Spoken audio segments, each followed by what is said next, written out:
there's mornings I wake up trying to keep myself unbelievably positive and focused on the chore, and there's moments I wake up and I just feel like breaking down in tears and thinking, is everything I've worked for and strived for now gone?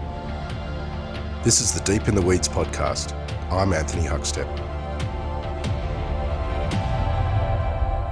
Optimism is a powerful trait. It can drive one to success. It can clear clouds of self-doubt. It can calm and influence those around you. But a pandemic can impact even the most optimistic person.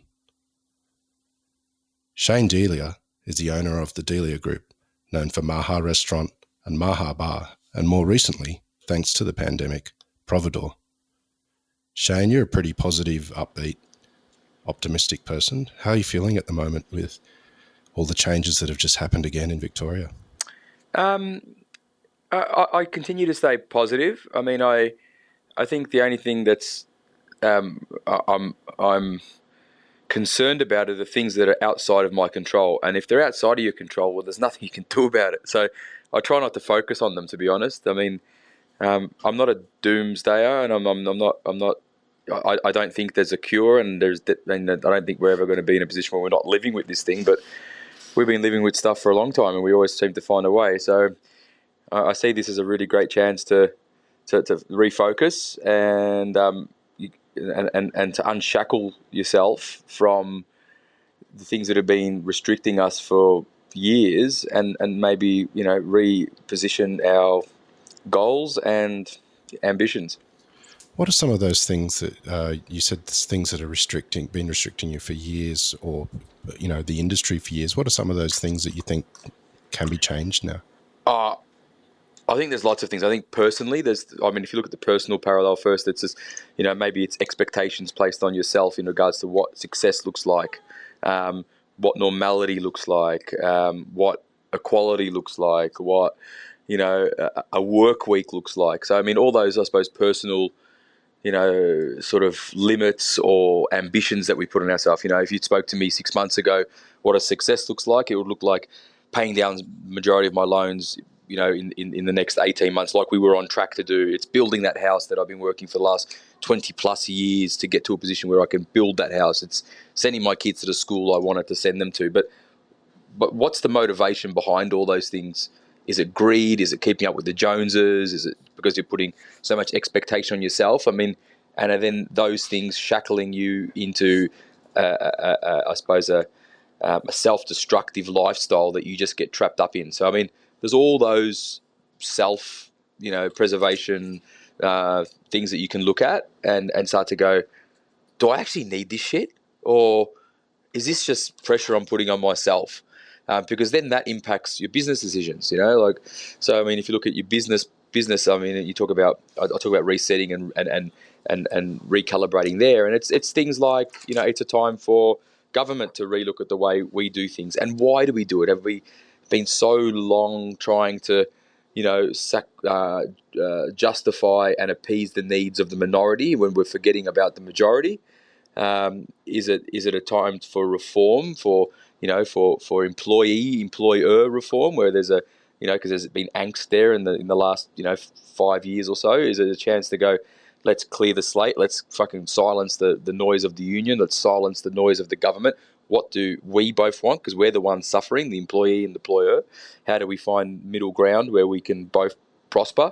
And from a government perspective, it's about reform in regards to legislation, in tax legislation, and really, if they really do want to see the economy prop itself up, enable us to do that. Give us some mechanisms where we can actually be a productive part of society, and we can employ more people, create opportunity, and stimulate the economy. You've always been a very optimistic person, but the pandemic sort of landed, and you would have had question marks about the uncertainty of the future of your restaurants at some stage. What was that period like for you? Oh, I mean, it's dark because there's emotional connection. I mean, I'm sitting in the dining room now, and I mean, I tried to be one of the most critical people of our own brands, but I think Maha as a dining room is one of the most beautiful dining rooms in the country. It's stunning, and and I'm sitting here now, and I'm seeing it being transformed over the last 15, 16 weeks to a production facility into a dining room again. I mean, we're servicing customers again, and it's beautiful. But I suppose what the period was like, I mean, when we first had the pandemic hit, I mean, it was devastating. I mean, I try to be as strong as I can, but I mean, I'm only human. I'm only a man. I've battled with mental illness my whole life. I've got attention deficiency disorder. I seek help for that, and all those things are magnified when you're under emotional and financial pressure. So, there's mornings I wake up trying to keep myself unbelievably positive and focused on the chore, and there's moments I wake up and I just feel like breaking down in tears and thinking, is everything I've worked for and strived for now gone? But that's an emotional connection. I mean, that's what we were talking about earlier. That's about, why do I actually feel this emotional connection to this? Is it because I am now going to be broken, homeless, and destitute? Well, no, that's not going to happen. But it's the emotional connection with these things that we've worked so hard for that you may lose. But life's about loss. Yeah, everything you have, you lose. It's whether if you want to, focus on the beauty that can come out of that emotion. I mean, I've established some beautiful relationships with people through this hard time, and it's also put a spotlight on people who I thought were pure and genuine, and showed me that maybe they weren't. How does that make you feel through this time? Has it changed you, this period of time? No, not really. I mean, has it changed me? No, I'm the same person. I'm just as resilient as I've always been. I'm just as hopeful as I've always been. I'm not going to let doom and gloom and propaganda and bad, I suppose, political decisions inhibit me from being who I am. If anything, it's probably strengthened my resolve and justified, that maybe, some of my positions, whether they've been hard-nosed positions that I've taken in the past, are actually the right decisions.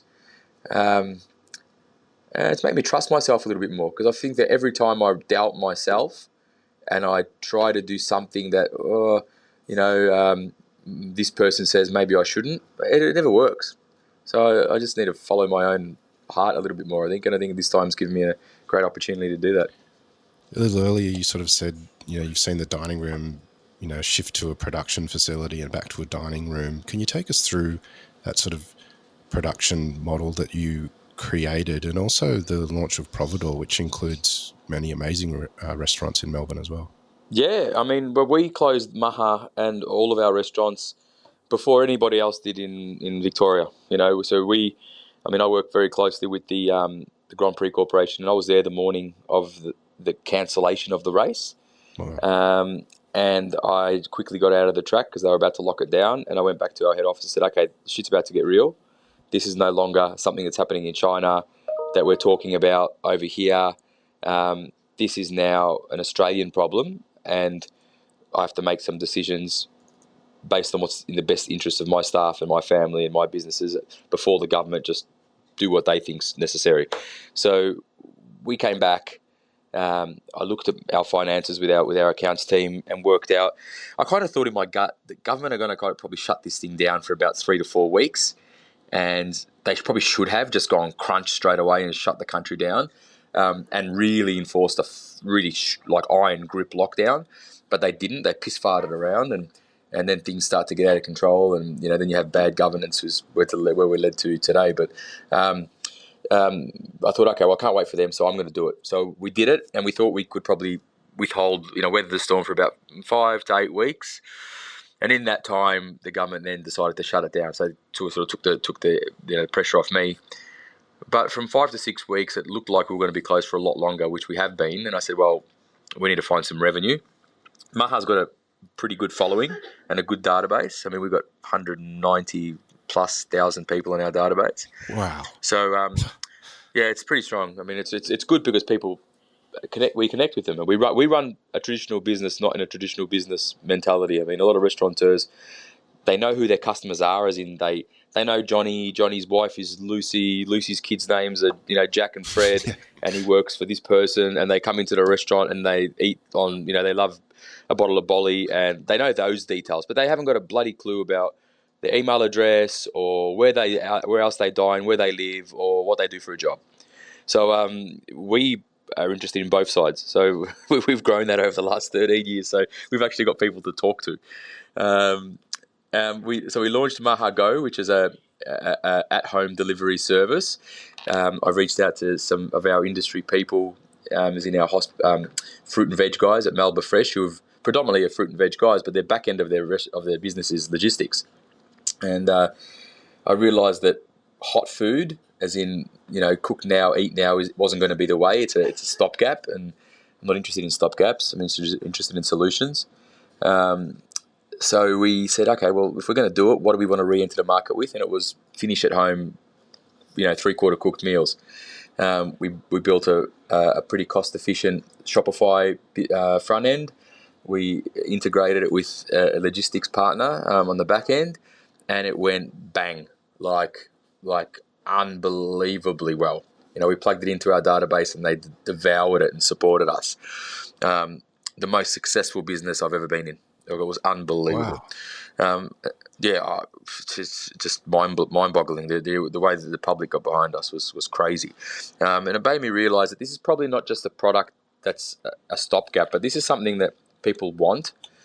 And if they want it from me, then they're probably going to want it from my fellow hospitality professionals. So how can I provide a service to them where they can get their product out to a huge network of people throughout Victoria, so they can survive? And it's. I mean, I'm not Mother Teresa. I mean, I've done more bad than good in my life, but I do care for the industry, and I mean, I believe that you need a strong league, like in the EPL or in the AFL, whatever you follow. If you don't have a strong league, it's a shit game to watch. So I need all the restaurants to be doing well for us to have an industry. So I thought, well, I'll be really transparent. We'll set up a platform. We called it Providoor. We've educated the other restaurants on how to prepare this new type of cuisine. So what sort of restaurants are we talking about? Who's involved with Providoor? Well, I mean, we're a premium restaurant platform, so we're not. People have, sort of teed us off against, the traditional delivery platforms like Uber and Deliveroo, but that's not what we do. We're not pitched at takeaway restaurants. These are premium restaurants with brand integrity who want to ensure that the user experience is maintained, and that's the core objective of the platform. So we're talking to brands like Supernormal and Cumulus. Estelle, Flower Drum, Movida. Wow. Geez, who else have we got? Sunda, Maha. I mean, it goes on. We signed up. We've got David's from Paran coming on board. We've got Lucy Liu and Philippe Michel and Ginger Boy and Entrecôte. I mean, we've been overrun with requests to join. So it sounds like a copy of the Good Food Guide. Yeah, pretty much is. It's been great because being in Melbourne, obviously, this is my stomping ground, and I know these people, and I respect them, and I trust them, and I think that they trust me. That's why they're open to, I suppose, me being involved to help deliver their restaurant brands. What's been some of the challenges involved? Because this sort of model is very different to just running an everyday restaurant. Could you compare the business models and what the challenges have been? Oh, there's a bucket load of challenges. I mean, this isn't restaurants. I mean, if you think about what I'm doing now with my Providoor hat on, I mean, this isn't a hospitality role. This is a marketing and logistics business. So we're talking about how do we market the brand? How do we get exposure? How do we get more eyeballs? How do we target our message? How do we use pixels and cookies and Google targeted marketing and strategy? And I mean, it's massive. How do you do that and maintain and not blow out the costs? How do you raise capital to do it? I mean, I'm solely funding it. Then there's the logistics part. How do you get economies of scale with delivery density? How do you even understand what that means? How does this become a certified business model where it's trackable and refrigerated, and I mean, what's all the legalities around it? I mean, you're talking about a multi-seller platform that can have a huge amount of traffic come through it. How do you How do you plug in merchant facilities in that? And how do you even find a platform that can do that?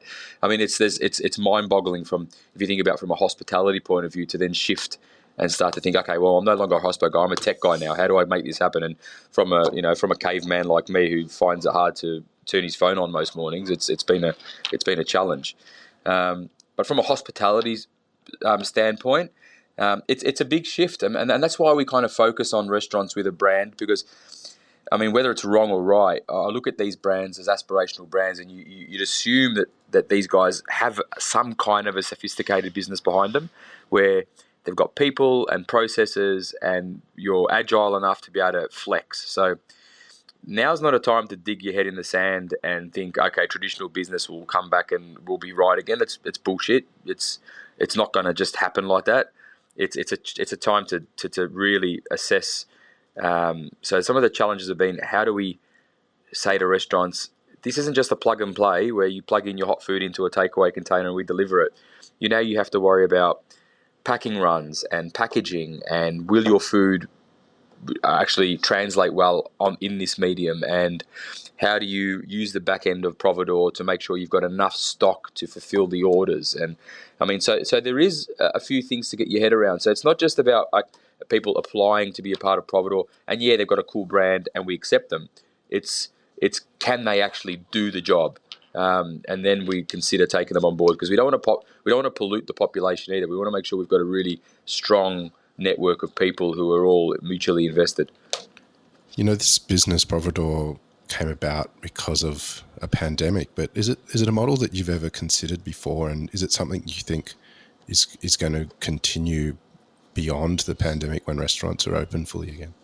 And the first question, is it something I considered? No, it's not something I considered. I mean, I've got other businesses like at Biggie Smalls where we've done the traditional Uber plug in and sort of go, and that never worked, and I don't think it can work. But is it something that's going to stick around? 100%. I mean, the market's devouring it, and it's not. I mean, I've done a shitload of things in my career, and I think one of the is from a hospitality standpoint. When we go to a charity event and we put something up on the auction block and it's chef come to your house to cook an event, those things go for tens of thousands of dollars. Now, customers have always wanted those in-home experiences, but they've been out of reach. They're so expensive. I know for us in our restaurant, people are always asking, oh, but can we get a small function at home? And you cost it up and it's like 20 grand, and they're like, oh shit, can't do that. But what we've produced now is a really cheap and affordable, efficient way for people to have the restaurant brands that they know and love at home. So it's going to be around for a long time because it's not actually expensive.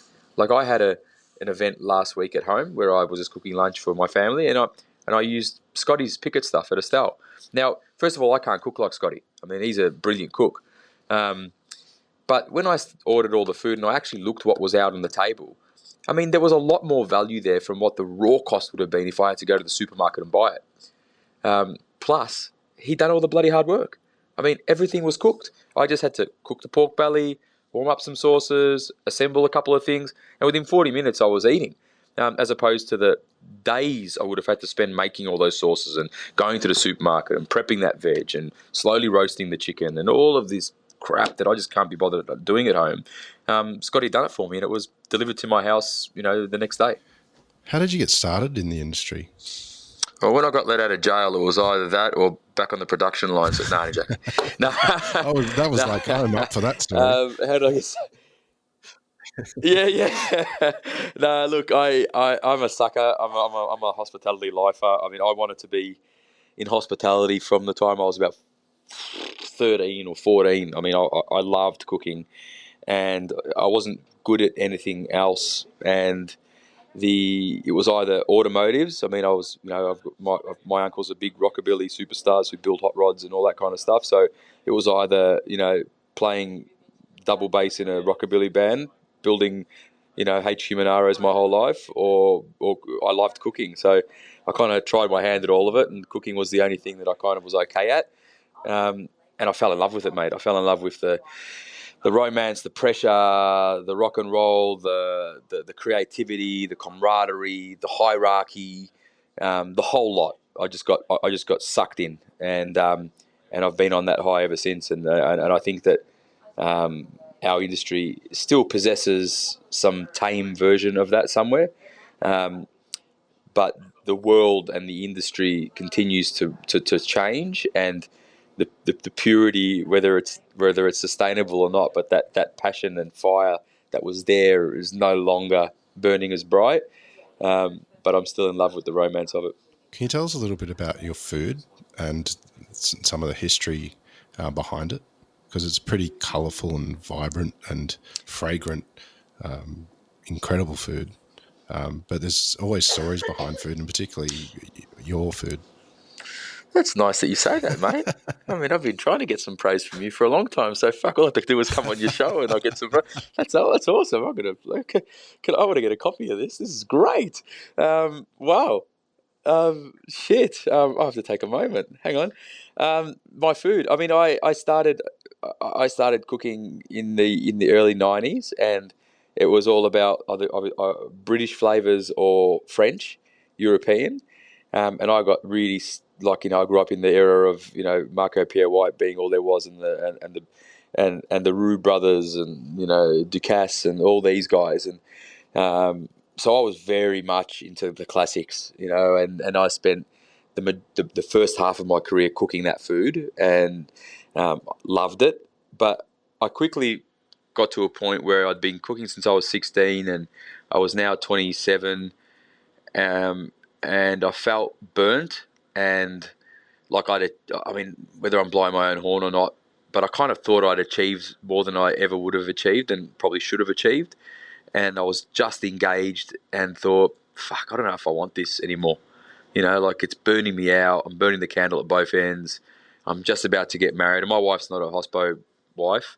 So I'm thinking, maybe I'm still young enough. Maybe I can go back and do another trade. It was always going to be a trade for me. And I was only young, man. I was 27. I thought, I can do that again. I mean, I can do this. So we got engaged, and I was still contemplating. I resigned from my job. I was the exec chef at Chateau Yering out in the Yarra Valley. And my wife and I went on our honeymoon, and we went travelling around the Middle East. And I just went, this is what I love about food, and this is what speaks to me about I'm Maltese heritage, but our food descends from, and our culture descends from the Phoenicians, and there's a big sort of Middle Eastern heartbeat in the Maltese world. My wife's Lebanese as well, so spending a bit of time just reconnecting with family, I've gone, this is what I love, and I fell in love with food again, and I really started to explore what my, I suppose, culinary ancestry was, and started to connect with that, and decided that this was what I wanted to do moving forward. And I've just really tried to own that space.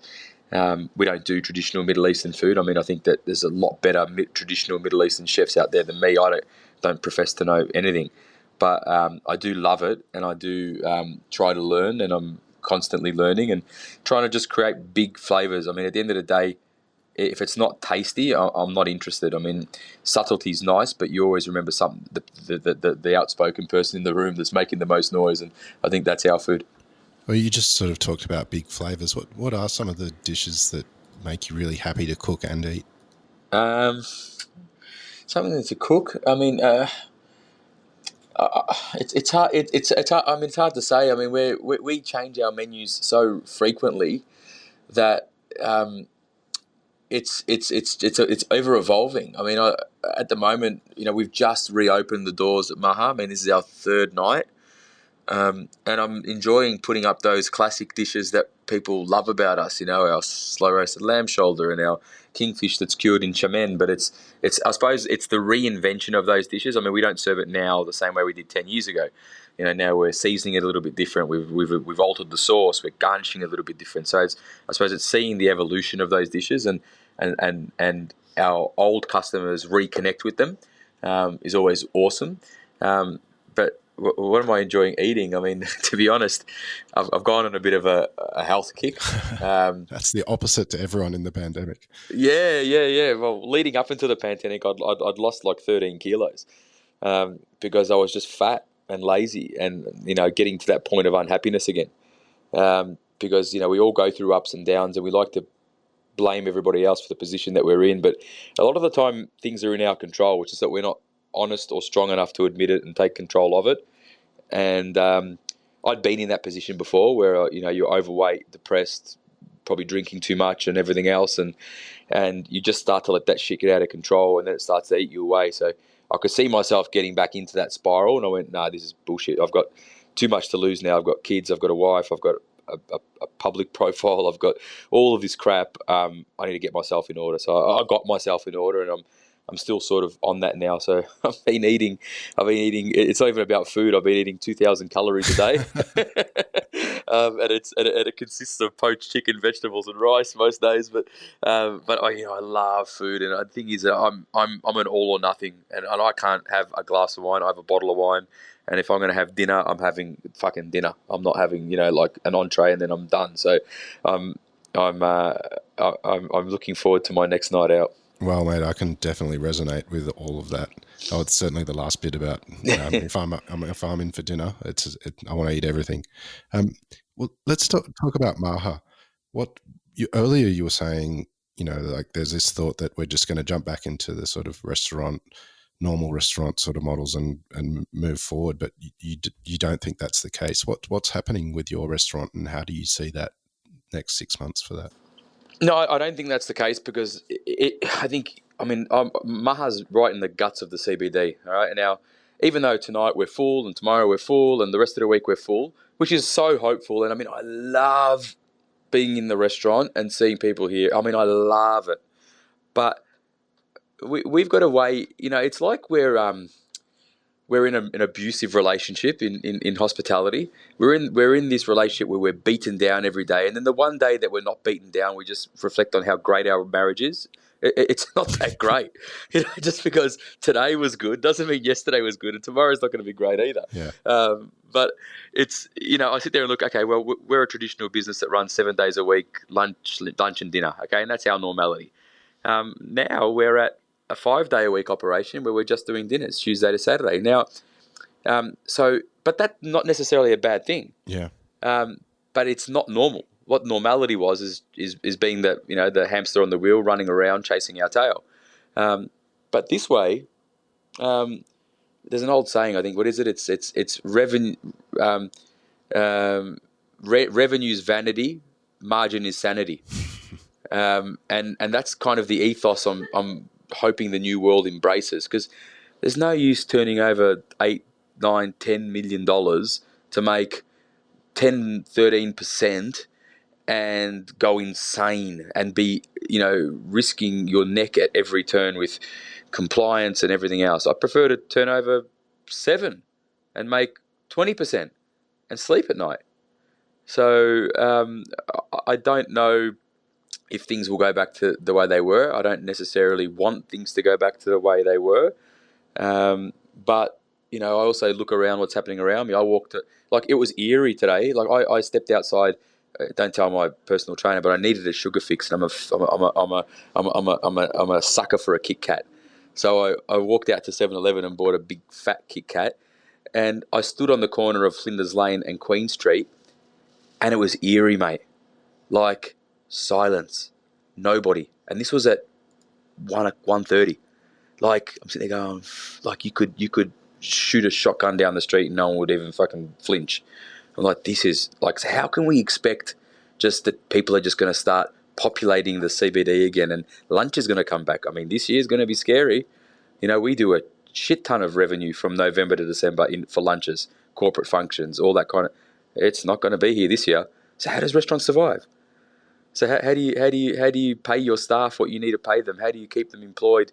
How does that happen? So once the government decide to stop propping us up with JobKeeper, which is essential, there is going to be a shit ton of pain. That's why opportunities like Providoor for me are so relevant, because it's not the solution, but it's definitely an opportunity to help people keep moving forward. I don't see anybody else sticking their head up with any other solutions. So I'm going to keep riding that horse until the legs fall off. How are you feeling about your industry that has been part of the majority of your life now, and the future of it?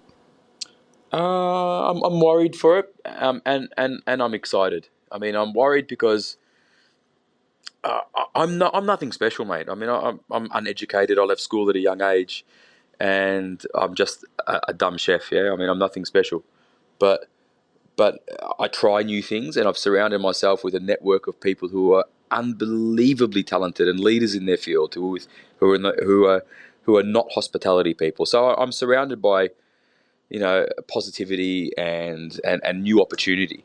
But for those who aren't, who are traditional hospitality, bread and butter, mum and pop shops, how do you see, how do you find your way through this?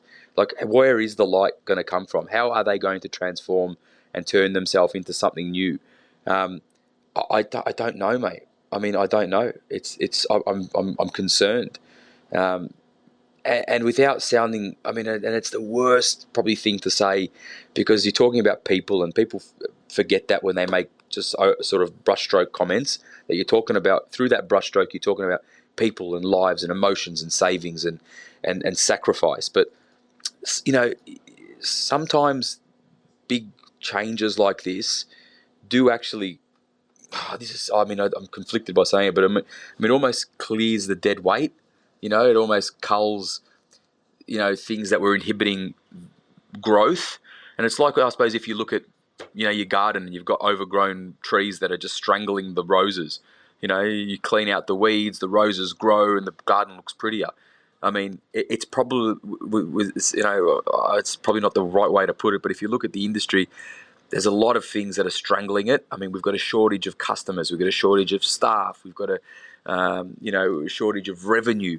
So if there was less venues, if there was less uncompliance within the industry because of operators who are operating, fraudulently, things could probably be better.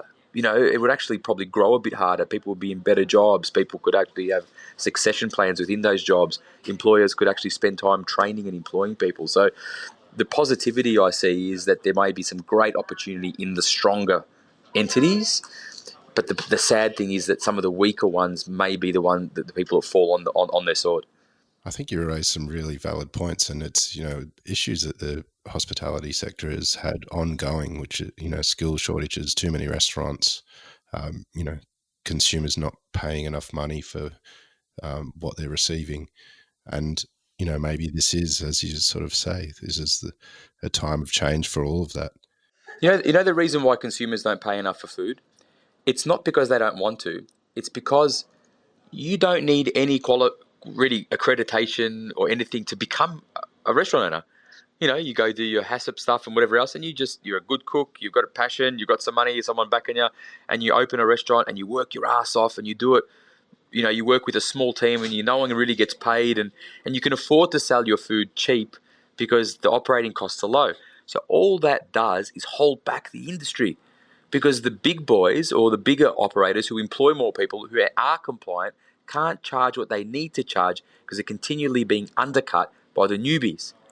So it creates an unbalanced field where instead of the top tier competing with the top tier can increasingly getting pulled down by these new people coming up that aren't actually charging what they should be charging, because they can't compete on fit out, and they can't compete on marketing, and they can't compete on reach, so they compete on price. And the consumer will go, well, why would I go to Vue de Monde when I can go to Ides? And Ides is brilliant, and I love Pete, and I think they're doing a great job, but they don't charge what Vue de Monde charges, but they probably should. You know what I mean? So if there needs to be more balance in the marketplace, where people are where restaurateurs are charging a fair and reasonable price for their product that's actually sustainable, where the industry can survive. Because if we're continually undercutting each other, I mean, it's just gonna well, we've seen what happens. I mean, restaurants close, staff don't get paid, and then the restaurateur is the one holding the bag. A little earlier, you said you're actually quite excited about the opportunities that the future may hold. What do you think are the opportunities moving forward? I think the opportunities are that we can reclaim a little bit of that.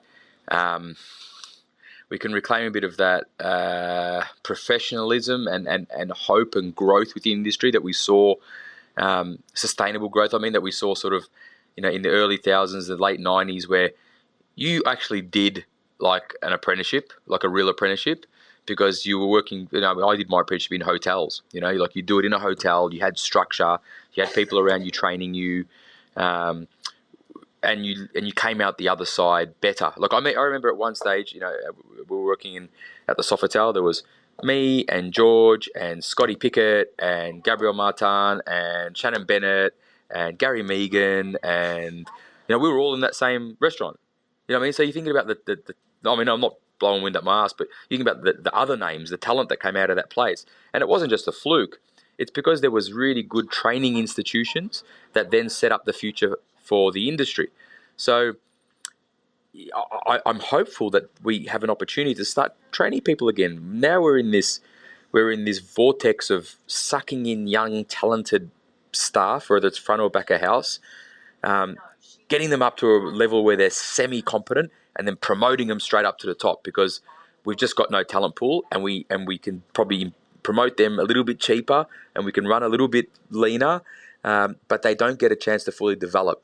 So what I'm hopeful for is that this gives us a chance to start training people again. Well, mate, you've been pretty awesome. We could record a whole bloody series with you. You've got so much to say, and it's bloody fascinating. Congratulations with Providoor, and thanks for coming on the show, and keep in touch, and we'll talk soon. Done deal. This is the Deep in the Weeds podcast. I'm Anthony Huckstep. Stay tuned as we share the stories of Australia's hospo community, suppliers and producers in search of hope during this pandemic. Special thanks to executive producer Rob Locke for making this all happen. Follow us on Instagram at Deep in the Weeds Podcast, or email us at podcast@deepintheweeds.com.au. Stay safe and be well.